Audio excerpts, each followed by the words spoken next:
wa rasuluh sallallahu alaihi wa ala alihi wa sahbihi wa man tabi'ahum bi ihsanin ila yaumiddin.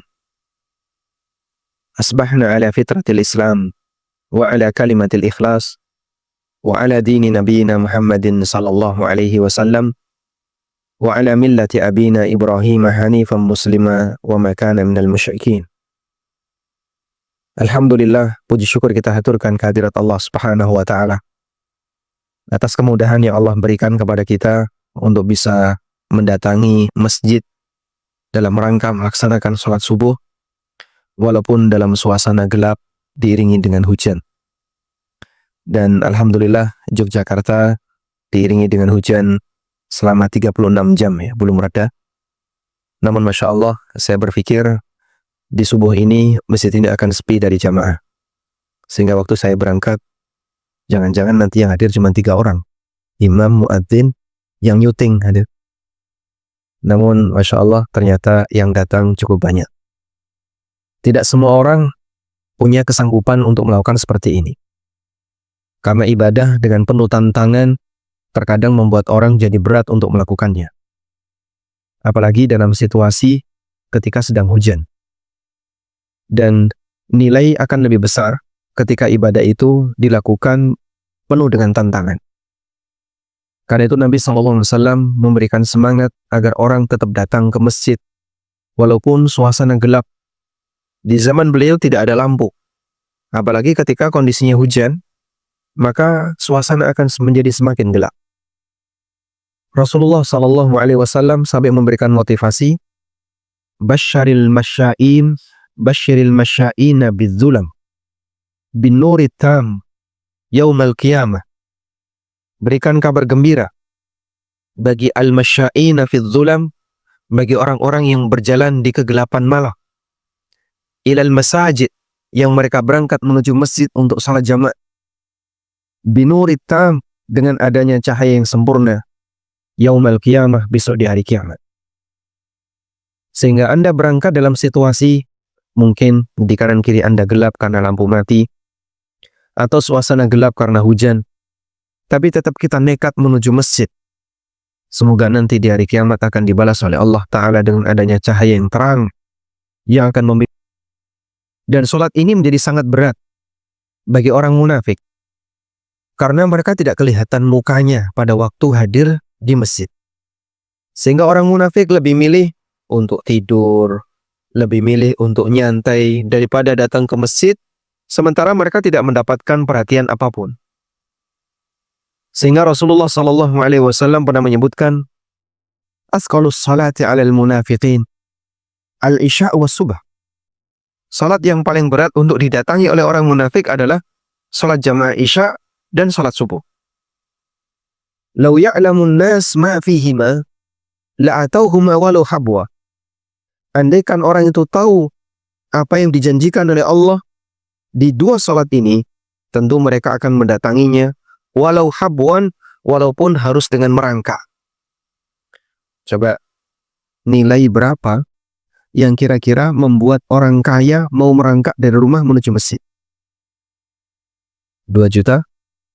Bagi mereka yang penghasilannya 10 juta per bulan, buat apa Pak saya ngejar 2 juta? Atau 100 juta? Bagi mereka yang tabungannya triliunan, untuk mendapatkan 100 juta tapi disuruh merangkak, mungkin dia nggak mau. Karena dia sudah punya besar. Maka standarnya adalah manusia siapapun akan tertarik untuk datang ke sana. Tentu tidak bisa diukur dengan dunia seisinya. Karena itu, jangankan sholat subuh yang kita kerjakan. Qobliyah subuh yang 2 rakaat cuman ringan. Qobliyah subuh baca apa, Pak?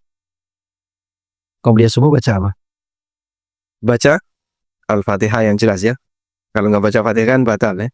Rakaat pertama baca apa? Al-Fatihah dan surat Al-Kafirun. Rakaat yang kedua, Al-Fatihah dan Al-Ikhlas.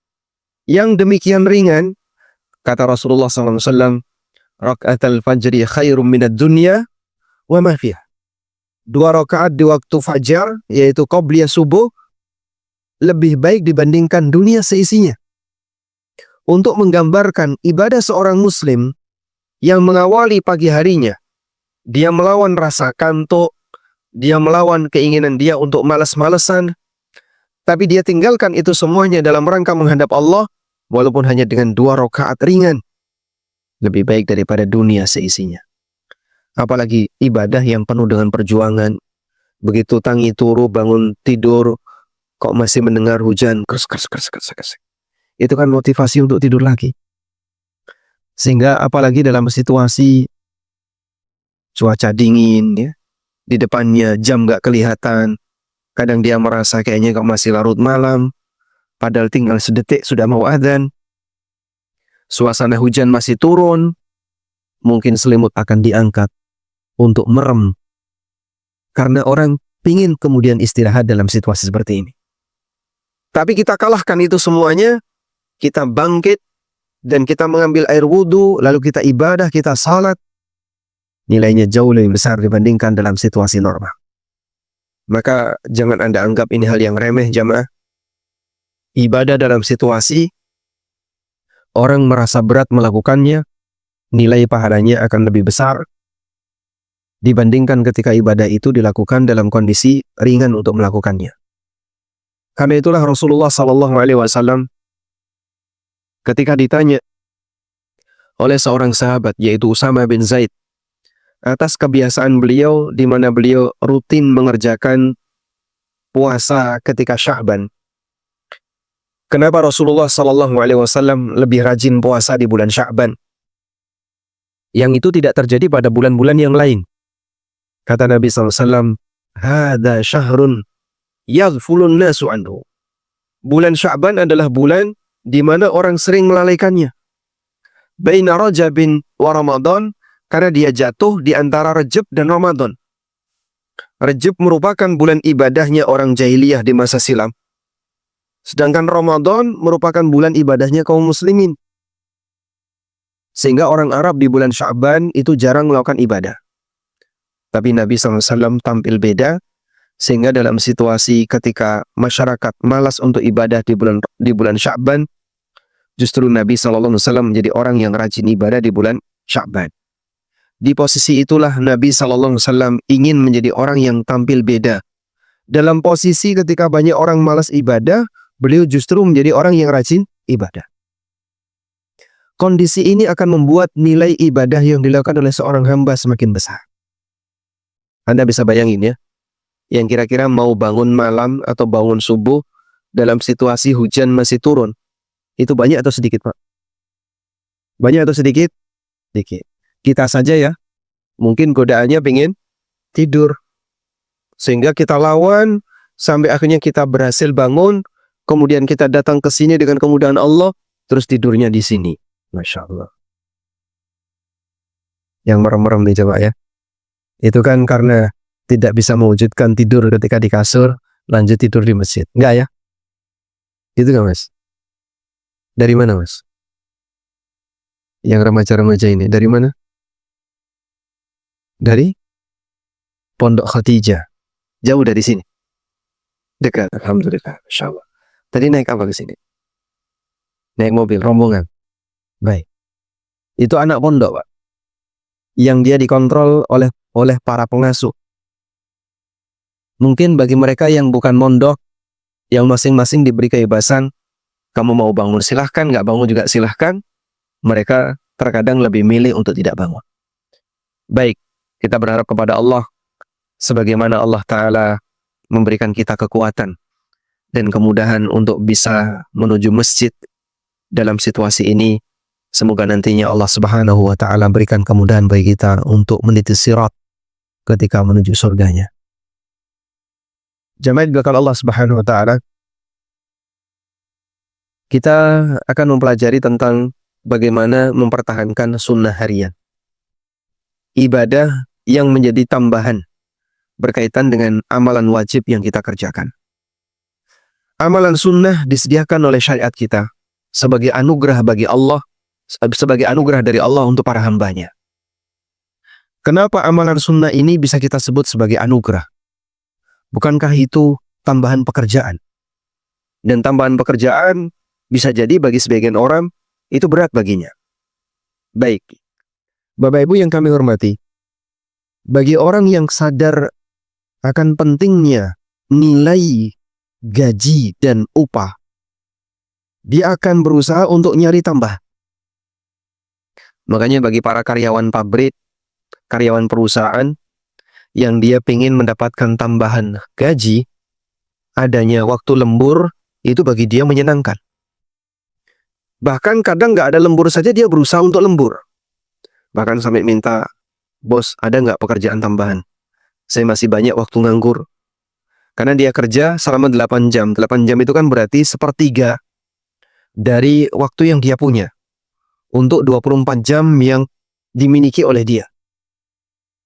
Sehingga sampai ada sebagian orang yang nyari-nyari lembur, nyari-nyari pekerjaan tambahan. Bahkan ketika dia sudah pensiun, dia nyari pekerjaan tambahan nggak, Pak? Nyari. Karakter manusia yang sadar akan kebutuhan dia terhadap yang namanya gaji, yang namanya pendapatan, dia itu nggak pingin diem. Sehingga walaupun dia kosong, dia pingin ini barangkali bisa saya manfaatkan untuk kerja. Sebab manusia yang dia tahu kerja itu penting, atau dia tahu bahasanya gaji tambahan itu penting, dia banyak sekali ya karyawan pabrik misalnya. Dia kerja 8 jam, jam pulang jam 5. Itu dia minta ke atasannya, ada nggak jam lembur? Saya masih punya waktu kosong. Saya nggak apa-apa pulang telat, karena di rumah juga nggak ada kerjaan. Paling-paling nanti sampai rumah, istri dan anak-anak sudah tidur. Jadi saya nggak apa-apa kalau pulang di rumah sampai jam 8 malam. Saya sampai rumah sampai jam 9 nggak apa-apa. Saya masih kuat untuk kerja. Itu seorang karyawan yang dia ingin tambahan pendapatan. Ada orang yang sudah dipensiunkan. Usia Bapak sudah mencapai 58 tahun, maka Bapak sudah harus pensiun, sudah tidak produktif. Kita mau ganti yang lebih muda. Kadang ketika dia dipensiunkan, nganggur, itu sedih, Pak. Sampai ada orang yang sindrom ya. Ketika pensiun dia mengalami sindrom, kenapa? Yang dulunya sibuk, punya aktivitas, begitu pensiun, nganggur, malu sama yang lain. Nah, saya harus ngapain? Akhirnya minta tambahan waktu untuk kerja.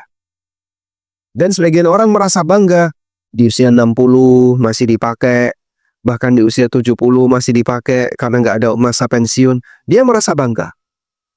Beberapa dosen, itu dia merasa bangga karena pensiunan dosen kan lebih panjang ya. Atau masa purnanya itu lebih panjang. Usia berapa kalau dosen? 65.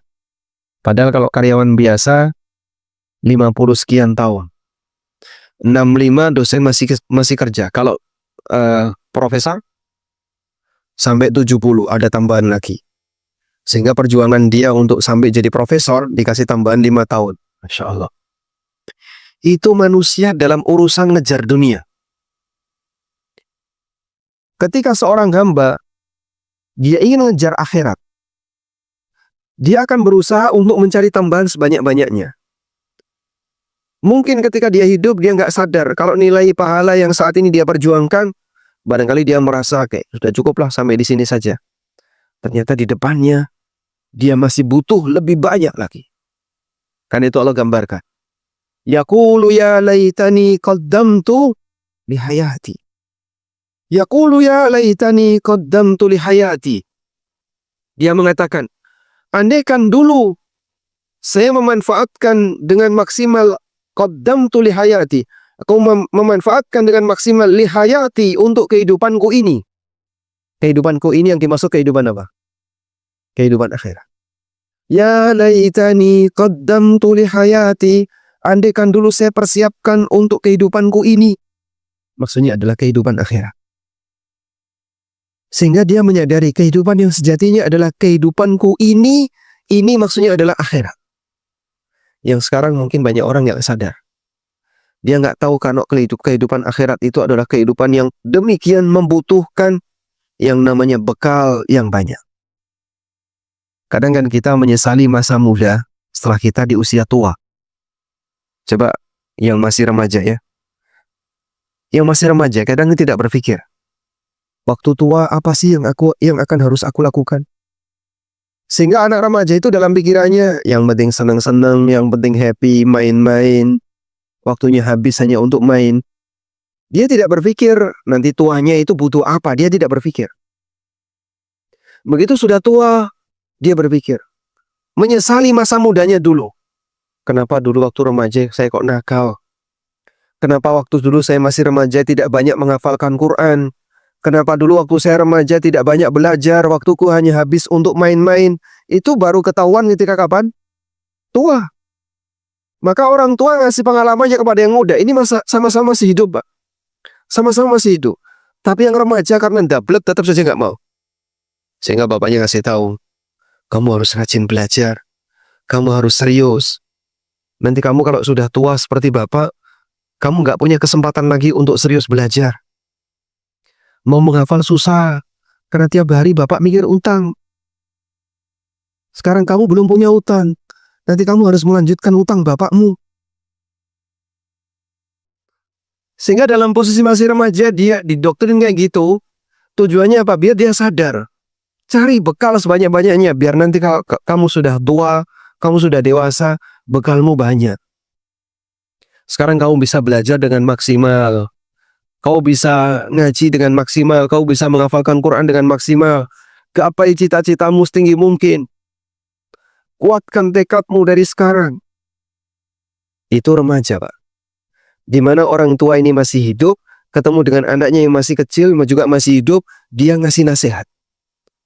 Andaikan, Pak, ada orang mati dihidupkan, lalu dia nyampaikan ceramah di depan masyarakat, mungkin banyak orang nangis. Tapi ini orang nggak mungkin hidup kembali.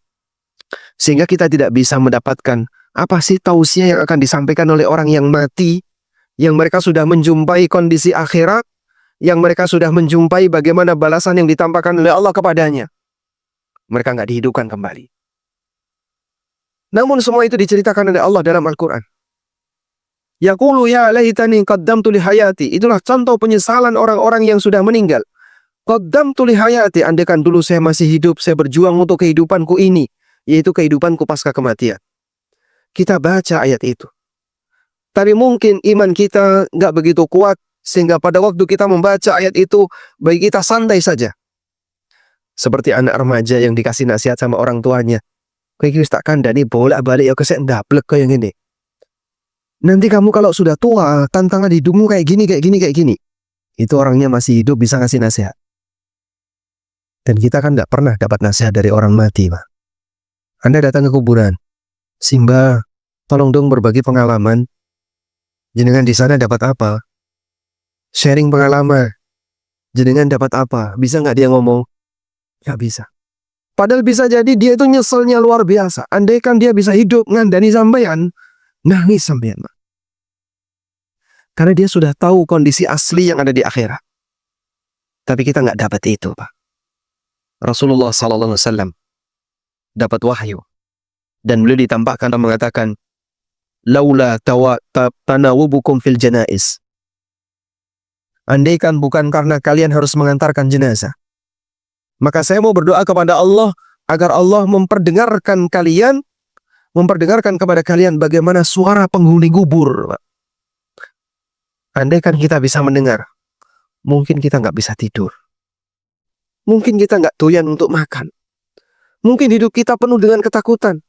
Teriakan di mana-mana, yang sini minta tolong, yang sini teriak karena dihukum, yang sini teriak karena dipendung oleh malaikat. Teriakan di mana-mana. Situasi sangat mencengangkan. Mungkin kita nggak bisa apa-apa. Tapi Nabi SAW karena mentalnya sangat kuat, walaupun beliau mendengarkan teriakan-teriakan penghuni kubur yang jumlahnya sangat banyak, tapi Rasulullah SAW tetap bisa bertahan. Karena beliau seorang Nabi yang mentalnya berbeda dengan orang biasa. Baik, dari itu semuanya, kita sebenarnya sudah mendapatkan penjelasan dari wahyu yang dimaksud adalah Al-Quran maupun hadis. Akan ahwalu yaumil qiyamah, akan ngerinya kondisi di hari kiamat. Yang sampai dikatakan oleh Nabi SAW ketika beliau melihat neraka.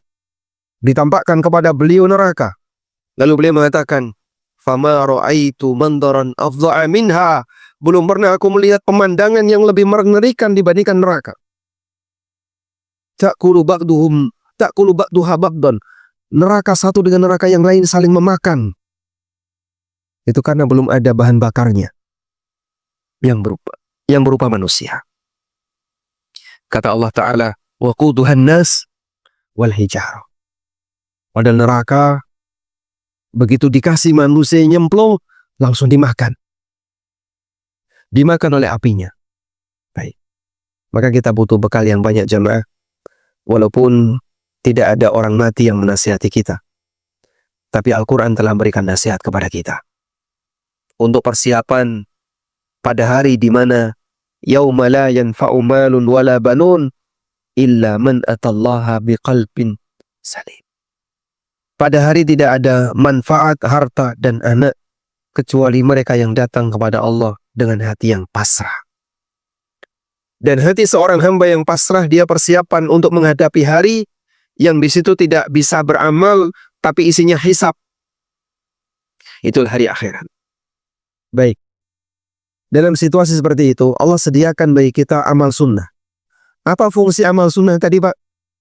Untuk nambahi kekurangan yang kita lakukan pada waktu amal wajib, plus nambahi pahala yang kita inginkan dengan jenis-jenis amal sesuai yang kita inginkan. Dari amal sunnah. Bahwa amal sunnah ini berfungsi untuk nambali kekurangan pada amal wajib. Sebagaimana yang disabdakan oleh Nabi SAW. Apabila seorang hamba besok di hari kiamat dihisab oleh Allah, maka yang pertama kali dihisab adalah salatnya. Kalau salatnya sempurna, maka dia dapat pahala yang sempurna. Wa illa, jika salatnya tidak sempurna, faqila lil malaika, maka malaikat ditanya, hal lahu min tatawwu'? Coba lihat, dia punya amal sunnah enggak? Dia punya salat sunnah enggak? Kalau dia punya salat sunnah, maka salat sunnahnya tadi digunakan untuk nambali amal wajib yang kurang pada dirinya. Lalu kata Nabi SAW, wa hakadha sa'iru amalihi, demikianlah cara hisab yang ditentukan, yang dilakukan oleh Allah untuk seluruh amalnya. Di mana amal wajib yang kurang ditambali dengan amal sunnah. Maka sholat wajib yang kurang ditambali dengan sholat sunnah. Puasa wajib yang kurang ditambali dengan puasa sunnah. Sedekah wajib yang kurang nilainya, kurang semangatnya, kurang ikhlasnya, ditambali dengan pahala sedekah sunnah. Sedekah wajib itu apa? Zakat. Demikian pula amal-amal wajib yang lainnya. Seluruh amal wajib yang kurang ditambali dengan amal sunnah. Jadi jamaah, bagian dari amal sunnah ini sangat berfungsi karena seorang hamba butuh untuk menutupi kekurangan dia ketika melaksanakan amal wajib. Saya mau tanya, Bapak Ibu selesai sholat subuh, ada nggak di antara Anda yang merasa yakin bahwa sholat subuhnya telah sempurna? Angkat tangan. Yang merasa yakin sholat subuhnya sudah sempurna, boleh pulang duluan. Kita nggak yakin kalau sholat subuh kita sudah sempurna. Sehingga kita tahu dalam melaksanakan kewajiban kita itu banyak kekurangan. Iya Pak, saya tadi waktu sholat subuh itu kepikiran terus. Mikir apa Pak? Saya mikir, udan ini ya, oh bakul gue tak payu. Tutulan gue boya payu. Karena dia mikir seperti itu. Sehingga saat dia sholat subuh, fisiknya di masjid, tapi batinnya di pasar. Fisiknya di masjid, tapi hatinya ada di tempat yang lain. Selalu kepikiran, kayaknya kok nggak mungkin. Saya itu. Itulah manusia. Baik. Demikian pula jamaah, ketika orang melakukan ibadah-ibadah yang lain. Yang namanya puasa, Pak. Puasa, kemudian orang berpuasa 100% sempurna. Bisa nggak, Pak? Hampir nggak bisa. Kita kalau puasa banyak sekali gagal. Entah melalui dosa mata, entah melalui dosa perasaan, dosa lisan, kerenengan, ngerasani orang. Itulah suasana puasa yang kita lakukan. Sehingga pada saat kita berpuasa, ada banyak sekali kekurangan yang kita lakukan. Dalam hal semacam ini, maka amal sunnah berfungsi untuk nambali kekurangan-kekurangan itu. Ini manfaat amal sunnah yang pertama. Manfaat yang kedua dari amal sunnah yang kita kerjakan, amal sunnah ini akan mengalirkan pahala, walaupun kita tidak bisa melakukannya disebabkan karena uzur. Disebutkan dalam hadis yang sahih, Nabi SAW pernah bersabda, "Idza maridal 'abdu aw safara, kutiba lahu ma kana muqiman sahiha." Ketika seorang hamba itu sakit atau dia safar, maka akan dicatat untuknya ma kana muqiman sahiha, amalan sebagaimana kebiasaan dia ketika dia mukim, tidak safar, dan ketika dia dalam kondisi sehat. Ada orang yang mukim, ketika dia mukim, dia rajin sholat rawatib. Dia rajin datang ke masjid untuk sholat 5 waktu, berjamaah. Namun karena kendala dia safar, Pak, karena saya safar, saya nggak bisa sholat rawatib. Pas adzan saya masih di perjalanan, di atas tol. Nyari rest area masih jauh.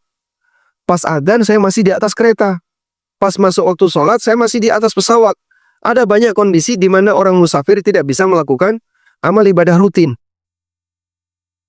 Maka bagi mereka yang punya kebiasaan rutin, kebiasaan datang ke masjid, kebiasaan sholat rawatib, kebiasaan sholat tahiyatul masjid ketika datang ke masjid, maka amal itu nggak putus jemaah. Tetap mengalir pahalanya walaupun orangnya tidak mengerjakannya. Tapi ini hanya berlaku bagi mereka yang rutin mengerjakan. Sehingga kalau Anda punya kebiasaan misalnya amal puasa Senin Kamis, sampai pada titik tertentu sakit. Pak, saya sakit, Pak. Sekarang biasanya saya puasa, tapi sekarang nggak puasa. Kenapa? Sakit. Saya punya lambung yang kalau saya pakai puasa, asam lambungnya naik. Saya nggak kuat. Dalam posisi ini ketika Anda tidak berpuasa, karena uzur sakit, pahalanya tetap mengalir. Sekali lagi, ini hanya berlaku bagi siapa? Mereka yang punya rutinitas.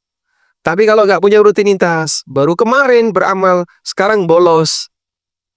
Atau model orang yang beramal mut-mutan. Kalau lagi mood, beramal. Kalau nggak mood, nggak beramal.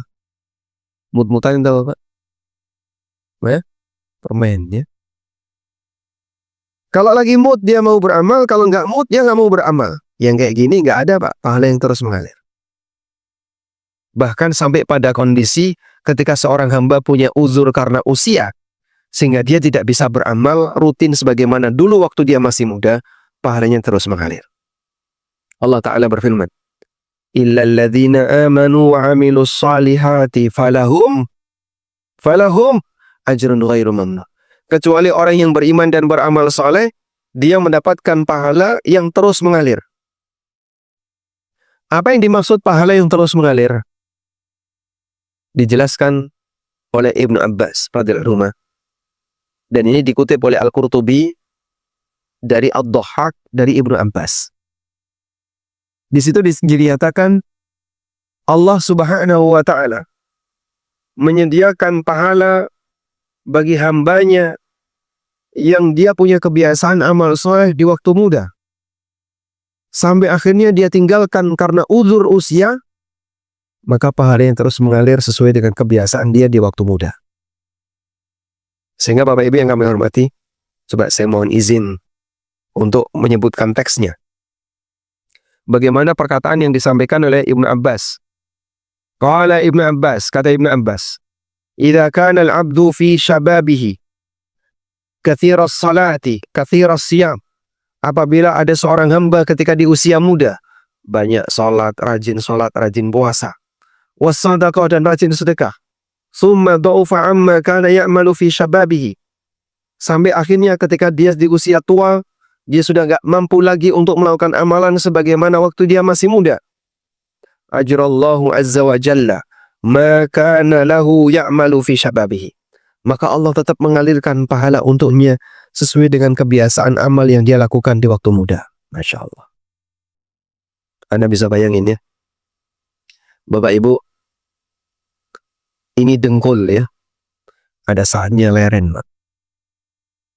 Ini pinggang, mungkin ada waktunya dia nggak bisa digerakkan. Jasad itu makin tua, makin bagus atau makin menurun? Makin menurun. Sampai pada titik ketika jasad ini sudah nggak bisa lagi dipakai untuk melakukan ketaatan. nggak bisa dipakai untuk berangkat ke masjid, nggak bisa dipakai untuk datang di majelis ilmu, nggak bisa dipakai untuk mengikuti ibadah-ibadah. Tapi karena dulu waktu masih muda dia punya kebiasaan beramal soleh, Allah Ta'ala tetap memberikan aliran pahala untuknya. Subhanallah. Yang pensiun ibadah tetap dapat uang pensiunan. Tetap dapat pahala pensiun. Tapi syaratnya sesuai dengan kebiasaannya. Makin banyak ibadah, jenis-jenis ibadah yang dia kerjakan, makin banyak pahala yang terus mengalir. Dulu waktu masih muda, dia sering kajian, dia sering sholat jamaah, dia sering sholat sunnah, dia sering puasa sunnah, dia sering ini, sering ini, sering ini. Itu terus mengalir. Ibaratnya begini, Pak. Pensiunan golongan 2 dengan golongan eselon sama atau beda, Pak? Beda. Gede yang mana, Pak? Ya? Yang eselon. Kenapa? Makin sibuk. Makin di atas dia makin sibuk. Tanggung jawabnya makin banyak. Karena tanggung jawabnya makin banyak, maka saat dia pensiun, nilai upah yang dia dapatkan makin gede. Hal yang sama juga terjadi pada hamba. Yang makin banyak rutinitas ibadahnya, pada waktu dia pensiun, aliran pahalanya makin banyak. Makanya, orang yang merutinkan beberapa ibadah sunnah, dia pertahankan sampai pada titik yang nggak mampu lagi mengerjakannya, itu dia tidak disia-siakan oleh Allah Subhanahu wa Ta'ala. Yang ketiga, manfaat yang ketiga. Bagi mereka yang punya kebiasaan amal-amal sunnah, maka Allah Subhanahu wa Ta'ala akan jadikan dia untuk bisa mendapatkan surga melalui pintu surga sesuai dengan amal kebiasaannya. Allah masukkan dia untuk masuk surga melalui pintu surga sesuai dengan amal kebiasaannya. Disebutkan dalam hadis yang diriwayatkan oleh Bukhari dari sahabat Abu Hurairah radhiyallahu anhu, Nabi SAW pernah bersabda, "Faman kana min ahli salati du'iya min babis salah, wa man kana min ahli jihad du'iya min babil jihad, wa man kana min ahli siyam du'iya min babir rayyan, wa man kana min ahli sadaqah du'iya min babis sadaqah." Yang ahli salat dipanggil masuk surga melalui pintu salat. Yang ahli jihad dipanggil masuk surga melalui pintu jihad. Yang ahli kuasa dipanggil masuk surga melalui pintu ar-rayyan. Yang ahli sedekah dipanggil masuk surga melalui pintu sedekah. Kemudian Abu Bakar bertanya, "Ya Rasulullah, fahal yud'a ahadun min tilkal abwabi kulliha?" Ya Rasulullah, ada nggak orang yang dipanggil dari semua pintu surga? Masya Allah. Pintu surga jumlahnya berapa? 8. Ada nggak orang yang dia dipanggil dari semua pintu surga? Jadi ini orang dirindukan oleh surga, sehingga dia dipanggil dari seluruh pintu surga. Jawab Nabi SAW, "Na'am, wa arju an takuna minhum." Betul, ya Abu Bakar. Dan aku berharap kaulah orangnya. Masya Allah. Sekarang coba kita tanya pada diri kita masing-masing. Kita apakah sudah layak disebut sebagai ahli sholat? Apakah kita sudah layak disebut sebagai ahli sedekah? Apakah kita sudah layak disebut sebagai ahli puasa? Ahli jihad? Kita nggak punya amal ini. Amal apa yang kita sudah layak untuk disebut sebagai ahlinya? Sehingga saking rutinnya sampai orang mengenal kita, dia ahli, titik-titik. Pak, kayaknya kok saya merasa belum ada, Pak. Kalau kita merasa belum ada, berpikirlah, saya mau dipanggil masuk surga melalui pintu yang mana? Ada nggak, Pak, pintu yang lain, Pak? Apa? Ahlun naum, itu ada nggak, Pak? Ahli tidur, tidak ada, Mas. Karena yang namanya tidur kan tidak beramal. Sehingga orang malas tidak mungkin dia bisa disebut sebagai predikat itu untuk mendapatkan kemuliaan. Maka dalam posisi ini kita perlu perjuangkan. Kalau nggak bisa semuanya, jangan ditinggal semuanya. Nek raiso kabeh, ojo ditinggal kabeh. Ma la yudraku kulluh, la yudraku julluh. Yang tidak bisa didapatkan semuanya, jangan tinggalkan yang paling penting. Nah sekarang Bapak Ibu mulai berpikir. Dari 8 ini, mari kita pikirkan. Saya harus miliki salah satu. Mau jadi yang mana Anda? Ahli sholat? Sebentar, tak pikir dulu. Nek ahli sholat kok kita berat ya, Mas. Baik, ganti yang lain. Ahli sedekah? Berat, Mas, berat.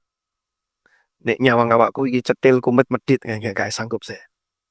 Baik, ganti ahli puasa. Apalagi itu ahli puasa itu, berat itu ahli puasa. Lalu Anda mau jadi apa? Kalau kemudian tidak diperjuangkan, bagaimana kita bisa mendapatkan surga Allah? Perlu perjuangan. Karena yang namanya surga itu dikelilingi dengan sesuatu yang tidak disukai oleh manusia. Kita mohon kepada Allah, semoga Allah berikan kemudahan bagi kita untuk bisa memberikan perjuangan kita atau melakukan perjuangan dalam rangka menggapai salah satu amal yang bisa kita rutinkan. Wallahu a'lam. Mungkin demikian yang bisa kita sampaikan sebagai pengantar. Semoga yang sedikit ini bermanfaat. Wassallallahu ala nabiyyina Muhammadin wa ala alihi wa sahbihi wasallam. Barangkali ada yang mau disampaikan, kami persilahkan. Silakan. Waalaikumsalam warahmatullahi wabarakatuh. Ada mikrofon, ada mikrofon.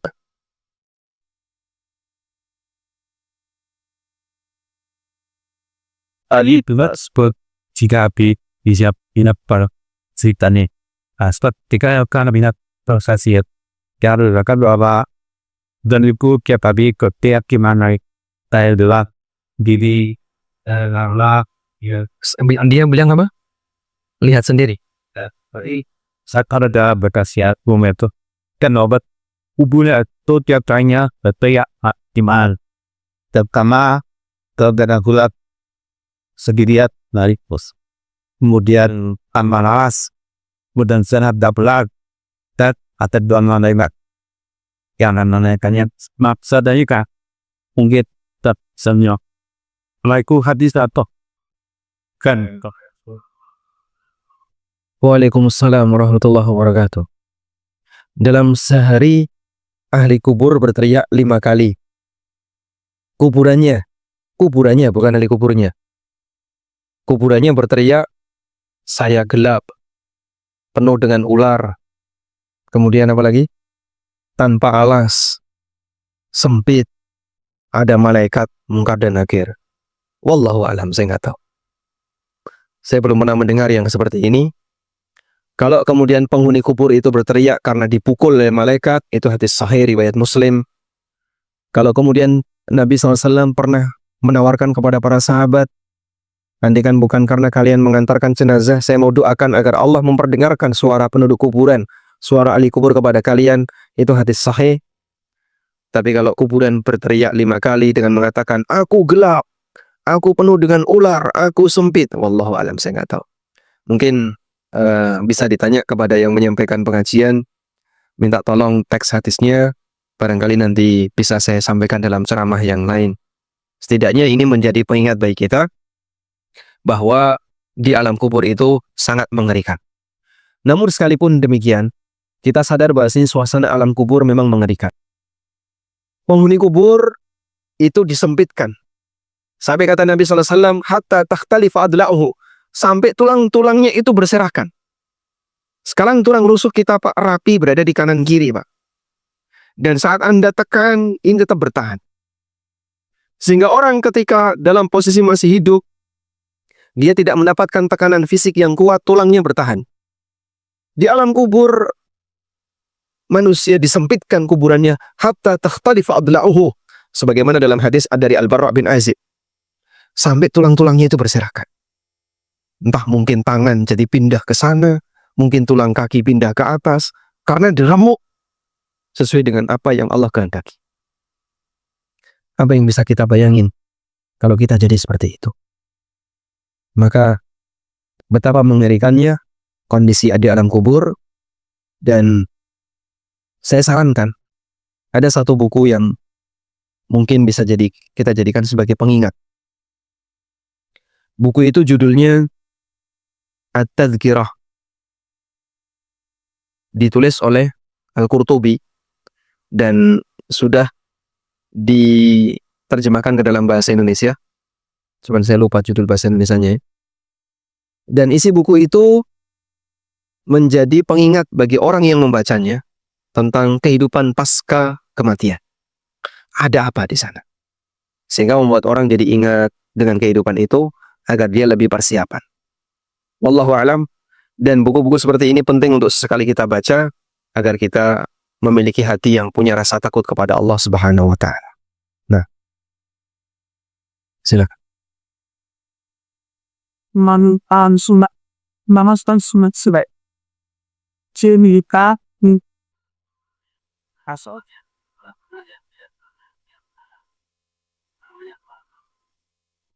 Adakah sholat sunnah yang bisa dilakukan setiap saat selain duha, tahajud, sholat rawatib, tahiyatul masjid? Sholat sunnah itu banyak sekali ragamnya.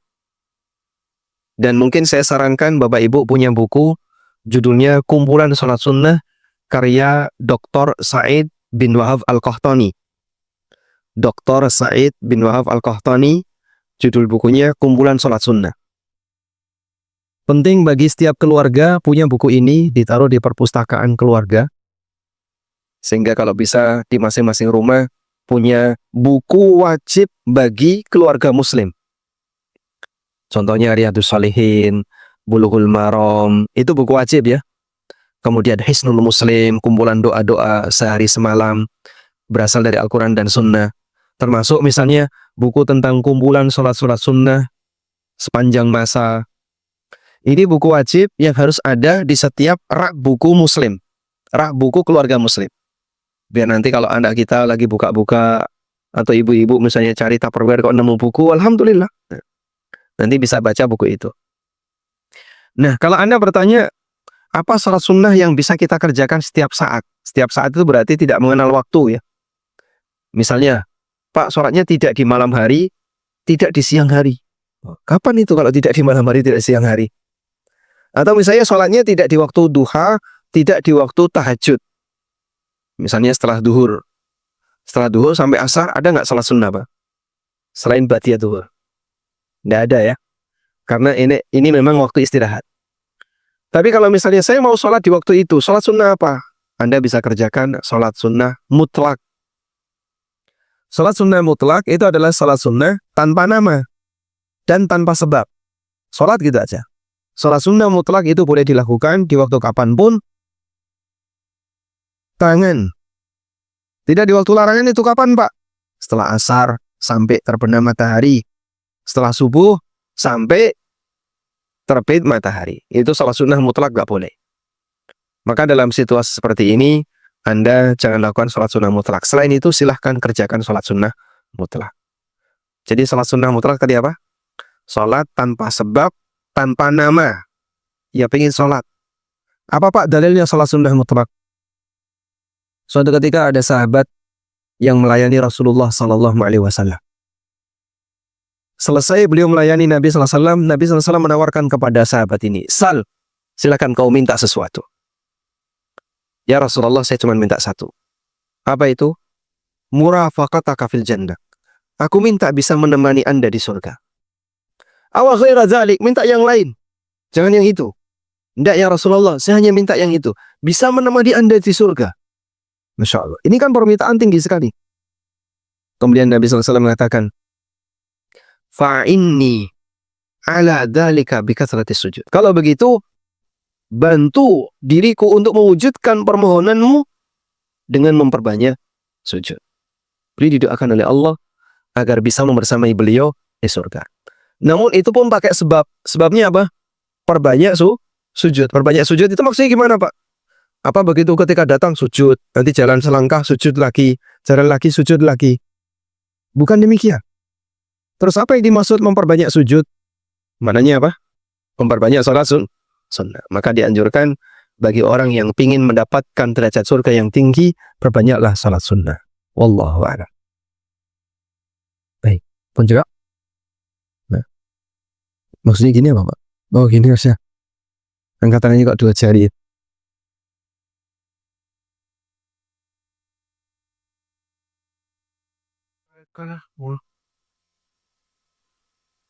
Ketika sabar, ada kemudahan qasar.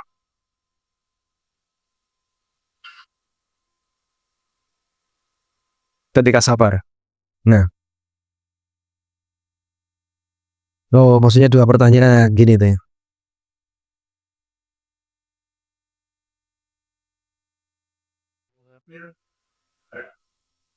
Baik.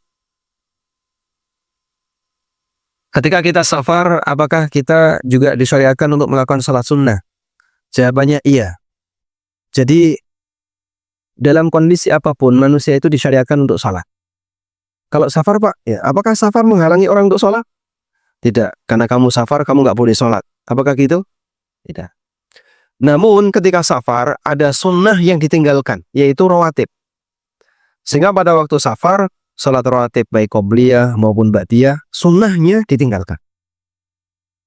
Tapi beralih pada sunnah yang lain. Terus sunnah ketika safar apa? Anda bisa sholat duha, bisa tahajud, bisa sholat-sholat sunnah yang lain, silahkan. Tapi untuk rawatib, tidak dikerjakan.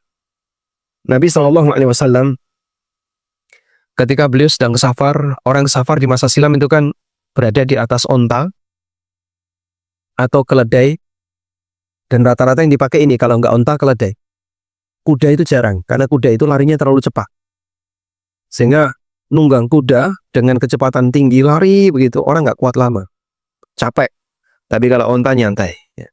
Sehingga gelino gini sambil goyang-goyang. Ya, meskipun tidak lebih nyaman dibandingkan kendaraan kita, Pak. Tapi Masya Allah, seperti itulah orang masa silam. Sehingga mereka menempuh perjalanan dalam waktu yang lama di atas onta itu. Hanya dalam jarak misalnya ya, dalam jarak 100 kilo, itu butuh perjalanan sehari. 100 kilo. Gelino sehari ya. Maka karena mereka sehari di atas onta, mereka dulu menggunakan kesempatan di atas kendaraan itu untuk sholat. Sebagaimana disebutkan dalam hadis riwayat Bukhari Muslim, kana Nabi sallallahu alaihi wasallam yusalli ala rahilatihi haitsu tawajjahat. Nabi SAW beliau sholat di atas kendaraan beliau sesuai dengan arah kendaraannya. Sehingga pada waktu berada di atas kendaraan, Nabi SAW itu waktunya habis untuk sholat. Sholat apa Pak? Sholat sunnah.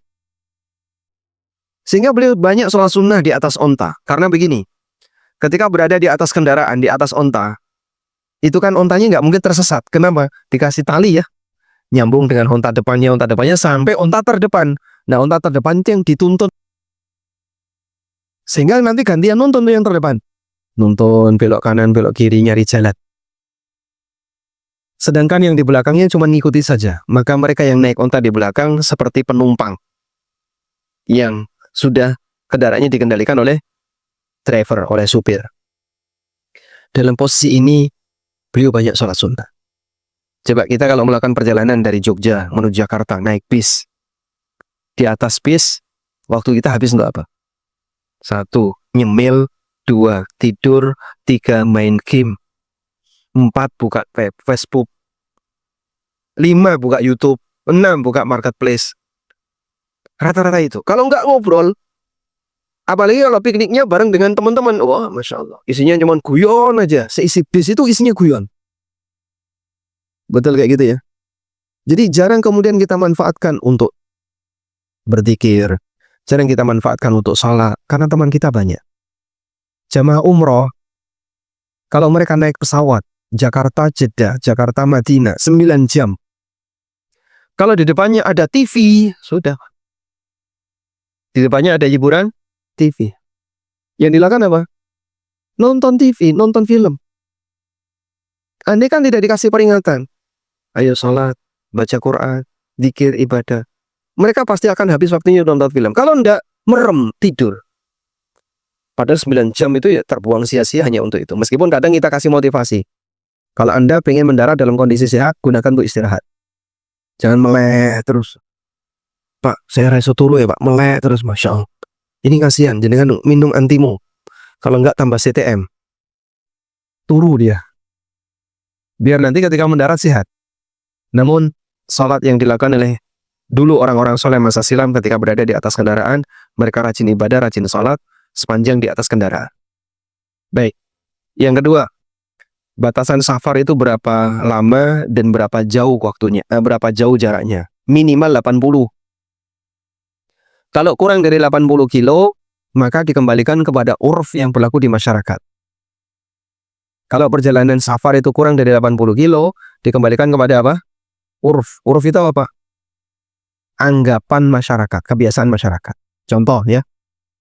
Wong Sleman ke Salaman. Salaman Magelang. Jaraknya berapa?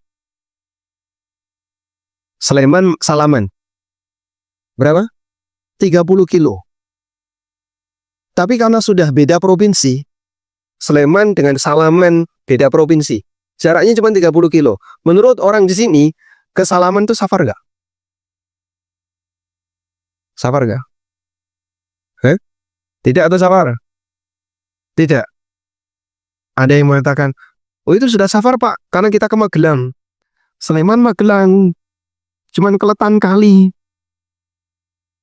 kerasa. Nyebrang kali, musafir. Nah seperti ini kembali kepada urf. Kembali kepada urf itu artinya apa yang dianggap oleh masyarakat. Kita punya pemahaman begini ya. Saya berada di Sleman sebelah timur. Neng Klaten sampai Prambanan dan seterusnya. Itu bukan safar. Sehingga nggak ada istilah kok sampai Prambanan jamah kosor itu nggak ada. Tapi kalau sampai Delanggu, safar. Kemana? Ke Delanggu. Itu musafir sudah. Apalagi ke Solo. Sleman Solo. Berapa jarak? 60-an. Nah itu kembali kepada uruf. Kalau uruf mengatakan ini sudah musafir, baik silakan sama kosor. Jadi dikembalikan kepada anggapan masyarakat. Walaupun tidak sampai 80 kilo. Kalau mengenai waktunya, berapa lama kita berada di luar disebut musafir. Wallahu a'lam, pendapat yang lebih kuat tidak ada batas, sampai pada posisi kita sudah meninggalkan tempat asal. Dia sudah pindah pak. Nah itu baru disebut mukim. Kalau baru 10 hari, 20 hari, jamaah haji itu 40 hari.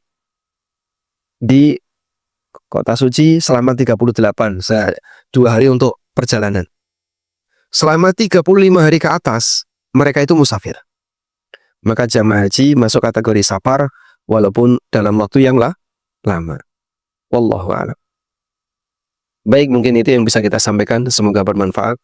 Allahumma anfa'na bima 'allamtana wa 'allimna ma yanfa'una warzuqna ilma. Wa sallallahu ala nabiyyina Muhammadin wa ala alihi wa sahbihi wa sallam. Wa akhiru da'wan anil hamdulillahi rabbil alamin. Wassalamualaikum warahmatullahi wabarakatuh.